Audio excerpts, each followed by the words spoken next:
Hello everyone, welcome to my YouTube channel. I hope you are doing well. So let's start today's topic. So today we are going to discuss about some of the bylaws which we have not covered in the previous lecture. So in the previous lecture we have covered about fenestration and ventilation and also seals of the opening. So these three topics were discussed in the previous lecture. तो ये तीनों topic के बारे में हम लोग previous lecture में already discuss कर चुके हैं। आज हम लोग ये नेक्स्ट तीन टॉपिक जो है वो डिस्कस करेंगे। स्टेयर केसेस, तो स्टेयर केस क्या होता है, इसके बारे में बिल्डिंग बायलॉस क्या कहता है, इसके बारे में हम लोग डिस्कस करेंगे। सेम रैम्प को हम लोग डिस्कस करेंगे, रैम्प क्या होता है एंड रूफ क्या होता है एंड अकॉर्डिंग टू बायलॉस क्या क्या स्पेसिफिकेशंस होना चाहिए, ये सब के बारे में हम लोग डिटेल में डिस्कस करेंगे। So let's discuss it one by one. We have already discussed about the syllabus. These are fenestrations topic and ventilation, which we have already discussed, seals of the opening. So today we are going to discuss about staircase. तो staircase क्या होता है? Staircase basically number of steps रहता है, figure में आपको दिख रहा होगा। नंबर ऑफ स्टेप्स रहता है, उसको हम लोग एक फ्लोर से दूसरे फ्लोर में एक्सेस करने के लिए यूज़ करते हैं। ठीक है, ये नंबर ऑफ स्टेप्स को ऐसे डिज़ाइन किया जाता है कि हम लोग आराम से एक फ्लोर से दूसरे फ्लोर एक्सेस कर सकें। ठीक है, तो ये तो डेफिनेशन हो गया, प्राइम डेफिनेशन हो गया स्टेयर केस का। Staircase is a series of steps design to provide access between different floors in a building. अब हम लोग इसका रिक्वायरमेंट के बारे में देखते हैं। Like width of the staircase means staircase का विड्थ कितना होना चाहिए, ये हो गया स्टेयर केस का विड्थ। तो ये कितना होना चाहिए, तो अलग अलग बिल्डिंग्स के लिए अलग अलग है। जैसे रेसिडेंशियल बिल्डिंग के लिए मिनिमम 1.2 मीटर होना चाहिए। मीन्स अगर ये रेसिडेंशियल बिल्डिंग है तो यहाँ पे विड्थ ऑफ द स्टेयर कितना होगा, 1.2 मीटर्स। ठीक है, in case of commercial buildings, commercial building के लिए 1.5 मीटर्स होना चाहिए।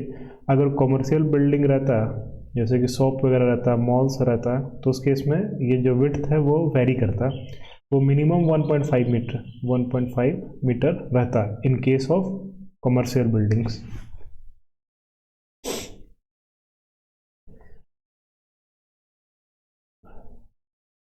नेक्स्ट डिस्कस करते हैं राइज एंड ट्रेड के बारे में। तो राइज मीन्स क्या हो गया, हाइट ऑफ ईच स्टेप। तो ये जो स्टेप है इसका हाइट कितना होना चाहिए, तो इस हाइट को ही हम लोग क्या बोलते हैं, राइज। तो ये जो हाइट है वो कितना रहेगा, तो 150 to 180 mm, मतलब 15 से लेके 18 सेंटीमीटर के बीच। ठीक है, वही अगर ट्रेड का बात करें means horizontal surface of each step, जहाँ पे हम लोग पैर रखते हैं, तो वो कितना रहेगा आपका 250 mm से लेके 300 mm के बीच। मतलब ये जहाँ पे हम लोग पैर रखते हैं ये कितना रहना चाहिए, 25 से 30 सेंटीमीटर। ठीक है, इसको ट्रेड बोला जाता है, इसको राइज बोला जाता है। ये हम लोग फिगर में भी शो किया गया। ठीक है,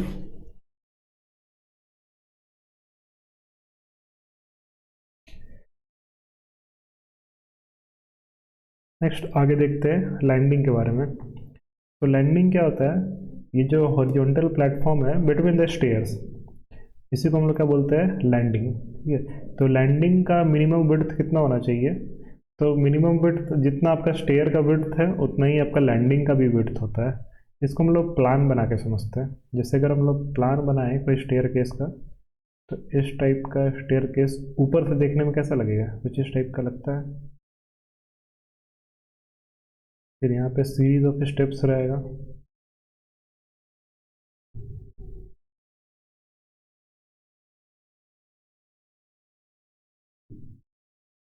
ये प्लान हो गया स्टेयर केस का।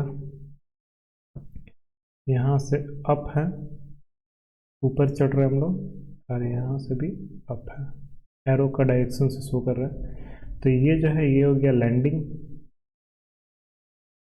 तो लैंडिंग का जो विड्थ है, मतलब ये विड्थ ये किसके बराबर होना चाहिए? तो जितना स्टेयरकेस का विड्थ है, मतलब ये विड्थ के बराबर। समझ में आ रहा? तो लैंडिंग का जो विड्थ है वो किसके बराबर होगा? स्टेयरकेस का विड्थ के बराबर होगा। मतलब ये जो एरो का विड्थ है ये इसके बराबर होगा। क्लियर है? I hope you are getting my point. Next, it is provided after every 12 steps for ease of the movement. तो हर एक 12 स्टेप के बाद जो है लैंडिंग प्रोवाइड किया जाता है। मीन्स यहाँ से आप 12 स्टेप चढ़ेंगे, एक स्टेप क्या हो गया, ये दोनों ट्रेड और राइजर मिला के एक स्टेप बनता है। तो ये एक स्टेप हुआ, फिर दूसरा स्टेप हुआ, फिर तीसरा स्टेप हुआ। तो हर एक 12 स्टेप के बाद एक लैंडिंग प्लेटफॉर्म प्रोवाइड किया जाता है। क्लियर? आगे बढ़ते हैं। ये फिगर है आपका। फिगर में क्या क्या दिया हुआ ये हम लोग देख लेते हैं। कंपोनेंट ऑफ स्टेयरकेस दे दिया है, तो इसको निवेल केप बोला जाता है। इसको निवेल केप बोला जाता है। ये हो गया आपका पूरा जो बड़ा सा है वो है आपका निवेल पोस्ट। ये हो गया हैंडरेल। फिर ये सब को हम लोग बोलते हैं बैलुस्टर्स। इसको क्या बोला जाता है? बैलुस्टर्स। ठीक है। ये लैंडिंग हो गया। ये जो बीच में इंटरमीडिएट वाला पोस्ट है उसको बैलुस्टर्स बोलते हैं। ये हैंडरेल हो गया। ये हो गया आपका निवेल पोस्ट।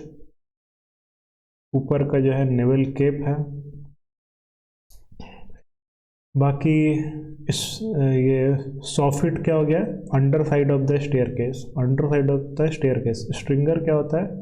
ये वर्टिकल सपोर्ट प्रोवाइड करता है ट्रेड और राइजर को। क्लियर है?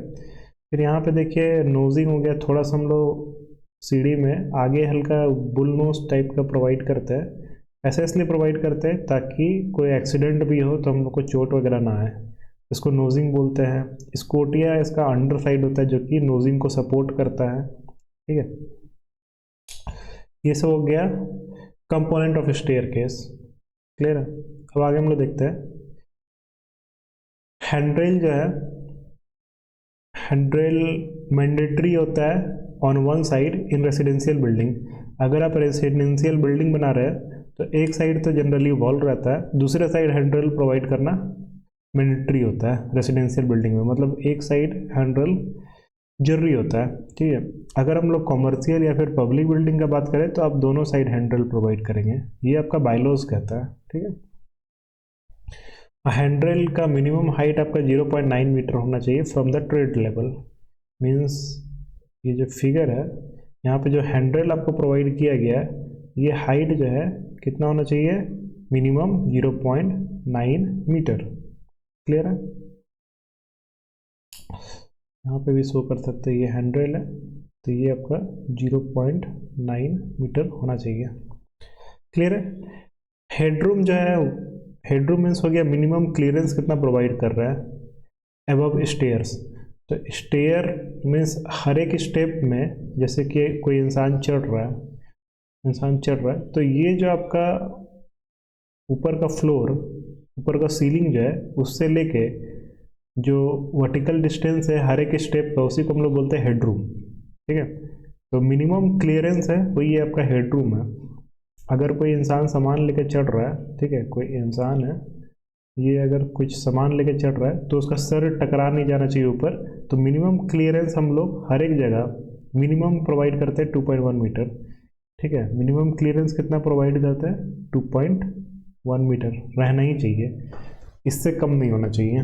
ठीक है। इससे अगर कम रहेगा तो आपका हेडरूम जो है आपका सेफ नहीं है, स्टेयर सेफ नहीं है। ठीक है।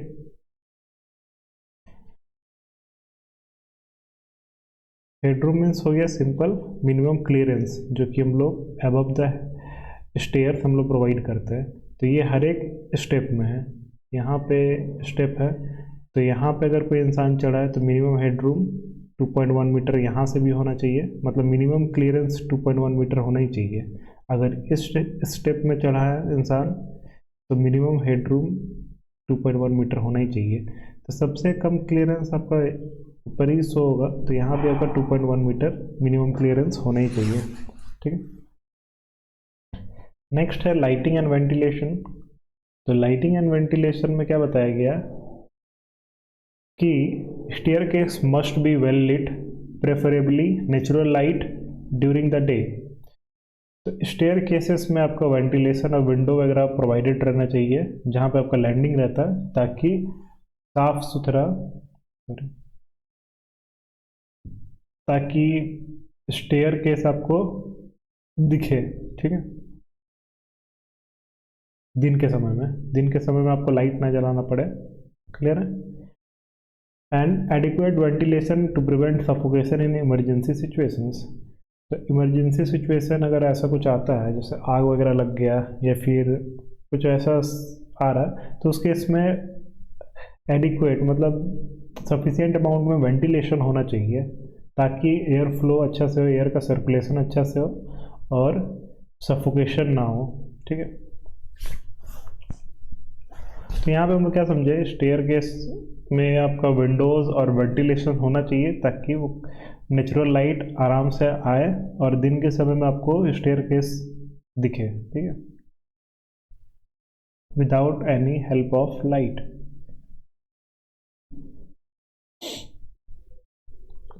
हेल्प ऑफ लाइट मीन्स आप बल्ब वगैरह या फिर ट्यूबलाइट वगैरह ना जलाना पड़े। Emergency stairs required for buildings taller than 15 metre. तो 15 मीटर से टॉलर अगर रहे बिल्डिंग, 15 मीटर से ज़्यादा ऊंचाई है बिल्डिंग का, तो उस केस में आपको इमरजेंसी स्टेयर प्रोवाइड करना पड़ेगा। इमरजेंसी स्टेयर क्यों प्रोवाइड करते हैं हम लोग, जैसे कुछ वैसा घटना घट जाता है, जैसे कि आग लग गया या फिर अर्थक्वेक आ गया, तो उस केस में एक ही अगर स्टेयर रहेगा, एक कॉमन स्टेयर, तो उस केस में बहुत जान माल का हानि हो सकता है। तो वैसा बिल्डिंग्स जिसमें 15 मीटर से ज़्यादा हाइट है, तो वहाँ पे इमरजेंसी स्टेयर हम लोग को प्रोवाइड करना पड़ता है, ठीक है। और वो आपका फायर प्रूफ होना चाहिए और डायरेक्टली सेफ एग्जिट एक्सेसिबल हो टू द सेफ एग्जिट, ठीक है। मतलब वैसा जगह हम लोग ईजिली उस इमरजेंसी स्टेयर के सहारे पहुँच सके जो सेफ हो। पर्पस क्या रहता है स्टेयर केस का, तो safe and smooth movement between floor के बीच में, मतलब एक फ्लोर से दूसरा फ्लोर आप सेफली और स्मूथली जा सके। दूसरा, provide a mean of escape during emergencies like fire और अर्थक्वेक। अगर आग लग गया या फिर अर्थक्वेक ऐसा हुआ है, तो उस केस में मीन्स ऑफ एस्केप का ये काम करेगा ड्यूरिंग इमरजेंसीज। नेक्स्ट हम लोग पढ़ते हैं रैम्प के बारे में। रैम्प क्या होता है, रैम्प आपका ये इंक्लाइंड पाथवे रहता है, ठीक है। इंक्लाइंड पाथवे आपको दिख रहा होगा फिगर में, ये आपका रैम्प है। रेलवे स्टेशंस में जनरली हम लोग देखते हैं, तो ये भी रैम्प का भी काम यही है, एक फ्लोर से दूसरा फ्लोर तक एक्सेस करने के लिए रैम्प का काम आता है। ये काफ़ी इंक्लाइंड टाइप का रहता है, इंक्लाइंड रहता है। तो ये बेसिकली हम लोग बनाते किसके लिए, ये इसको यूनिवर्सल स्टेयर बोला जाता है, ताकि ये, क्योंकि ये सबको जो है आपका एक्सेसिबिलिटी प्रोवाइड करता है। जैसे अगर स्टेयर केसेस रहेगा, तो उस केस में एल्डरली पीपल या फिर डिफरेंटली एबल्ड पीपल, जो विकलांग लोग हैं, वो सबको एक्सेस करने में एक फ्लोर से दूसरा फ्लोर काफ़ी दिक्कत आएगा। लेकिन रैम्प का बोला जाता है कि अगर आपको, मतलब कि चाहे वो एल्डरली पीपल रहे, चाहे डिफरेंटली एबल्ड रहे या चिल्ड्रन रहे, ये सब के लिए जो है एक्सेसिबिलिटी यानी यूनिवर्सल एक्सेसिबिलिटी प्रोवाइड करता है। आगे इसके बारे में हम लोग समझते हैं। अब इसमें स्लोप तो प्रोवाइड किया जा रहा है, मतलब ग्रेडियंट, तो ग्रेडियंट कितना हम लोग प्रोवाइड करेंगे, तो फॉर यूनिवर्सल एक्सेसिबिलिटी हम लोग का बायलॉज ये कहता है कि 1 unit height for every 12 unit length. मतलब स्लोप आपको 1:12 प्रोवाइड करना है। इसका मतलब क्या है कि 12 मीटर अगर आप लेंथ जा रहे हैं, तो 1 मीटर हाइट होना चाहिए, ठीक है। ये 12 यूनिट अगर है लेंथ, तो 1 यूनिट क्या होना चाहिए, हाइट होना चाहिए। तो ये आपका रैम्प बनेगा, ठीक है। तो ये 12 यूनिट में आप कुछ भी ले सकते हैं, मीटर लीजिए, फिर इंच लीजिए, ये सब के लिए वैलिड है, ठीक है। अगर स्मॉल एरियाज है, ठीक है, अगर स्मॉल एरियाज है, उस केस में, स्पेशल केस में जब हम लोग स्लोप जो है थोड़ा कम प्रोवाइड कर सकते हैं, 1:10 का भी स्लोप प्रोवाइड कर सकते हैं। लेकिन फॉर यूनिवर्सल एक्सेसिबिलिटी, मतलब सबके लिए एक्सेसिबल हो, उसके लिए हमको 1:12 मिनिमम ग्रेडियंट प्रोवाइड करना होता है। ठीक है। Next is width of the ramp. तो रैम्प का विड्थ कितना होना चाहिए? तो मिनिमम विड्थ होना चाहिए 1.2 metre for public and commercial building. तो minimum width should be 1.2 metre for public and commercial buildings. ठीक है, पब्लिक बिल्डिंग या फिर कमर्शियल बिल्डिंग के लिए 1.2 मीटर होना चाहिए मिनिमम विड्थ। तो अगर हम लोग मिनिमम विड्थ का बात करें तो मिनिमम विड्थ क्या हो गया? तो ये जो विड्थ है आपका, ये हो गया आपका मिनिमम विड्थ। तो ये कितना होना चाहिए? 1.2 मीटर एटलीस्ट रहना चाहिए for public and commercial building. ठीक है। It can be smaller for private residential ramp. तो प्राइवेटली या फिर रेसिडेंशियल रैम्प है तो उस केस में विड्थ हम लोग कम कर सकते हैं, लेकिन एक्सेसिबिलिटी गाइडलाइन को हम लोग को क्या करना पड़ेगा? फॉलो करना पड़ेगा। ठीक है, क्लियर है? आगे हम लोग बात करेंगे लैंडिंग का। तो landing should be provided at intervals of every 9 metre on long ramp and where the ramp changes direction. इसका मतलब क्या है? लैंडिंग हम लोग को अगर लॉन्ग रैम्प बना रहे हैं तो उसके इसमें हर एक 9 मीटर में हम लोग को क्या करना होगा? लैंडिंग प्रोवाइड करना पड़ेगा। और वैसा जगह भी हम लोग को लैंडिंग प्रोवाइड करना पड़ेगा जहाँ पे डायरेक्शन चेंज हो रहा है। जैसे यहाँ पे लैंडिंग हम लोग प्रोवाइड किए, यहाँ पे डायरेक्शन चेंज हो रहा है तो हम लोग लैंडिंग प्रोवाइड किए। ठीक है, यहाँ पे क्या किए? लैंडिंग प्रोवाइड किए। यहाँ से आया, उससे लैंडिंग प्रोवाइड किए। अगर लॉन्ग रैम्प है, जैसे ऐसे करके रैम्प है, तो हर एक आप 9 मीटर चढ़ेंगे। ठीक है, 9 मीटर आप चढ़ें, फिर उसके बाद आपको क्या करना है? लैंडिंग प्रोवाइड करना है। ठीक है, लैंडिंग प्रोवाइड करना है। फिर फर्दर 9 मीटर आप चढ़ सकते हैं, 9 मीटर चढ़ेंगे, फिर आप लैंडिंग प्रोवाइड करेंगे। ठीक है, इस टाइप का।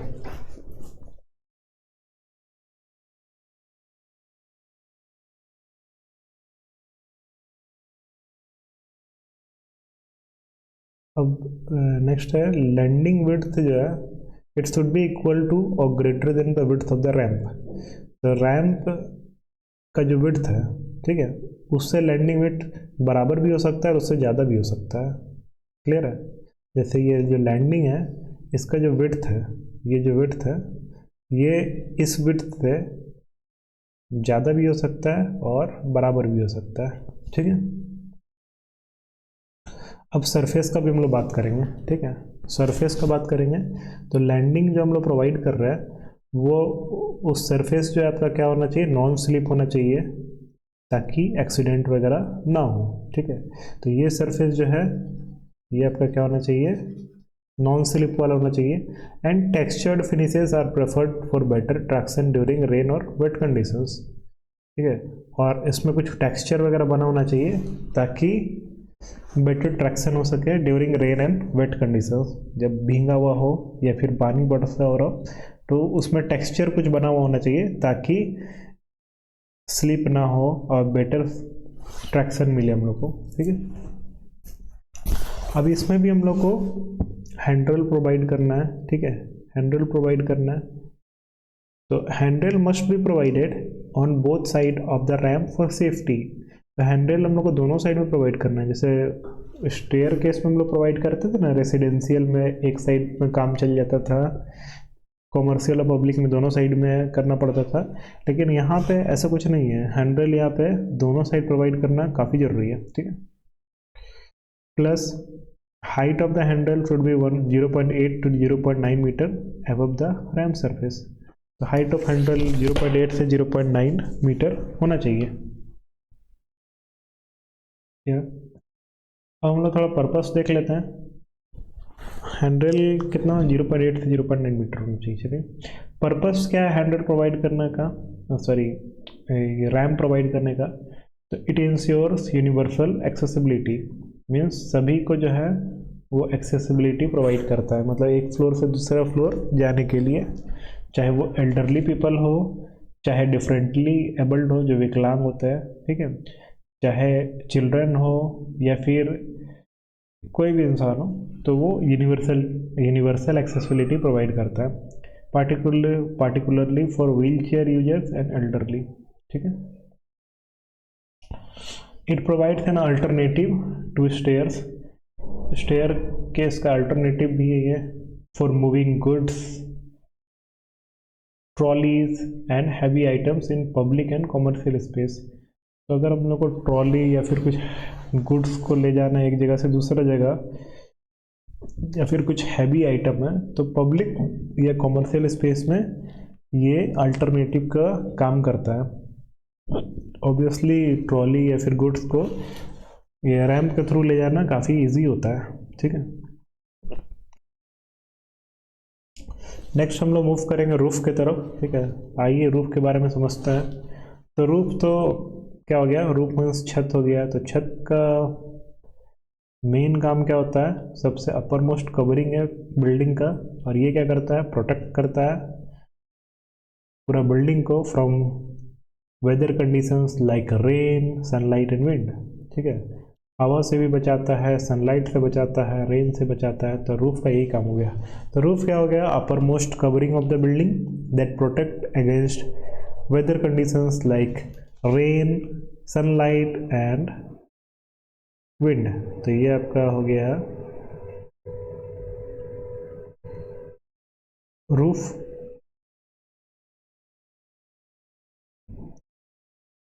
अब रूफ के बारे में कुछ सर्टेन बायलॉज है, सर्टेन बायलॉज उसके बारे में हम लोग समझते हैं, है ना। आइए देखते हैं क्या क्या बायलॉज है। तो पहला, स्ट्रेंथ एंड स्टेबिलिटी।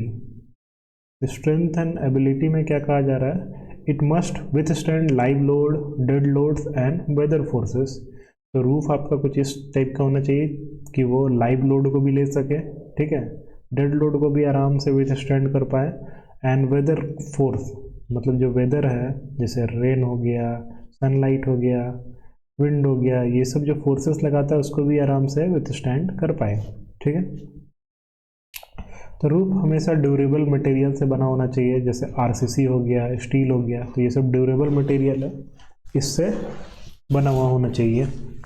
अगर हम लोग ड्रेनेज का बात करें, मीन्स अगर यहाँ पे पानी पड़ रहा है तो उस केस में वो पानी वहीं पे स्टोर ना हो जाए, तो हम लोग कुछ स्लोप प्रोवाइड करते हैं रूफ में, काफ़ी कम स्लोप होता है, ठीक है। तो प्रॉपर स्लोप हम लोग प्रोवाइड करते हैं, तो कितना रहता है, 1:100।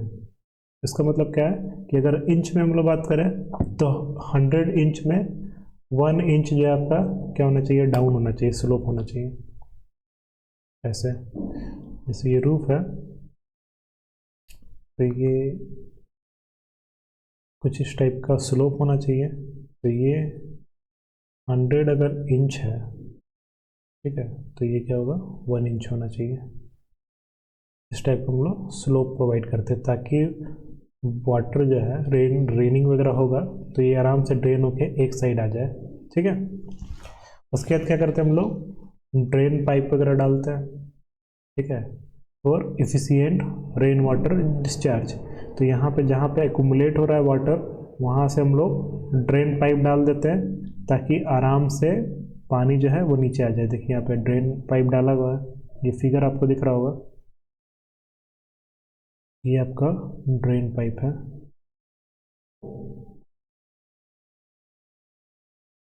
ठीक है।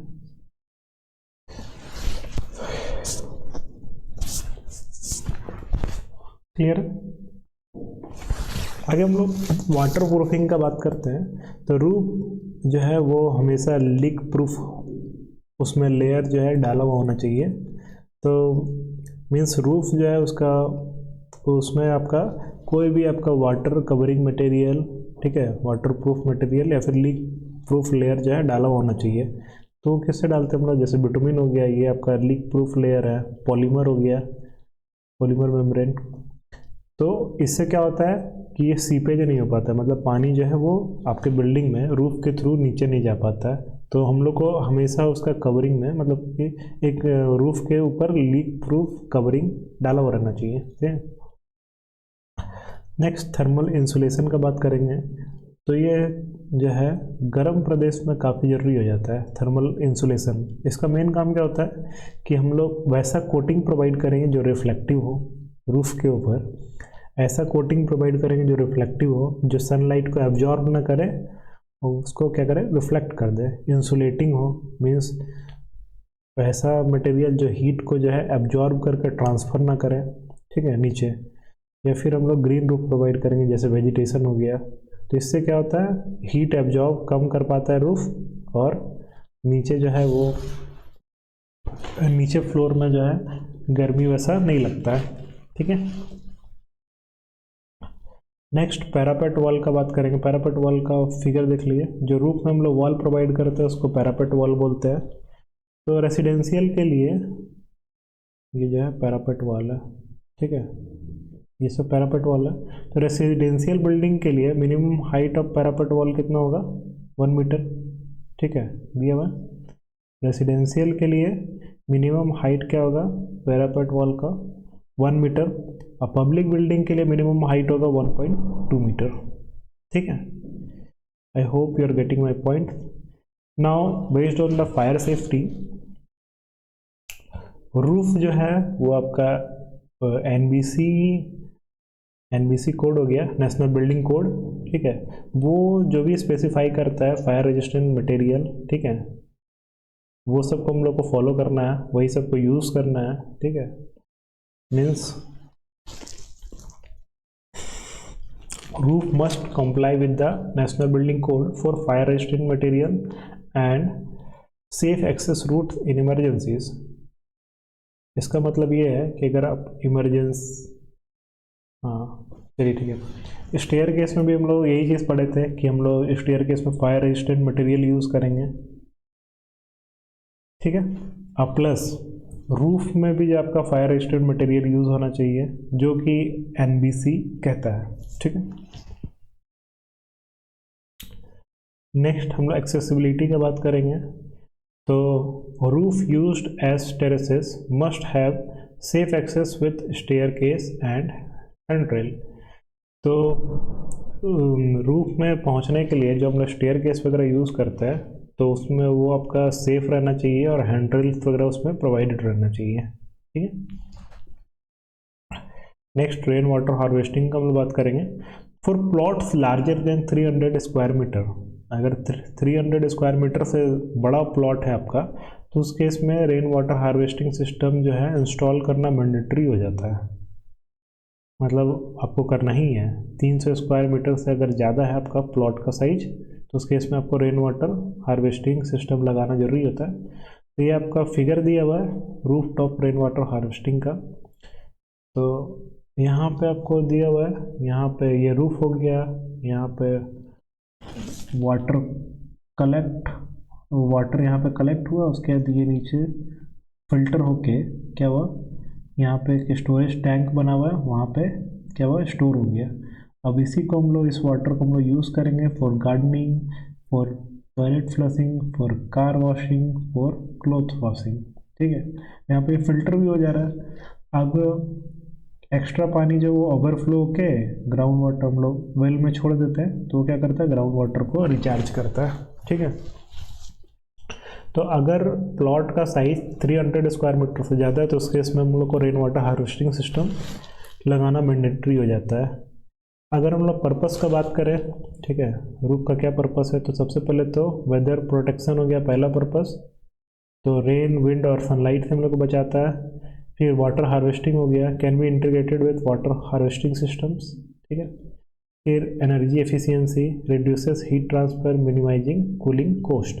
इसका मतलब क्या है कि हम लोग जो रिफ्लेक्टिव मटेरियल यूज़ करते हैं, इंसुलेटिंग मटेरियल वगैरह, तो वो क्या करता है कम हीट को एब्जॉर्ब करता है, तो हम लोग को कूलिंग कॉस्ट कम पड़ता है, जिससे एनर्जी एफिशिएंसी जो हम लोग का सही सुधरता है, ठीक है।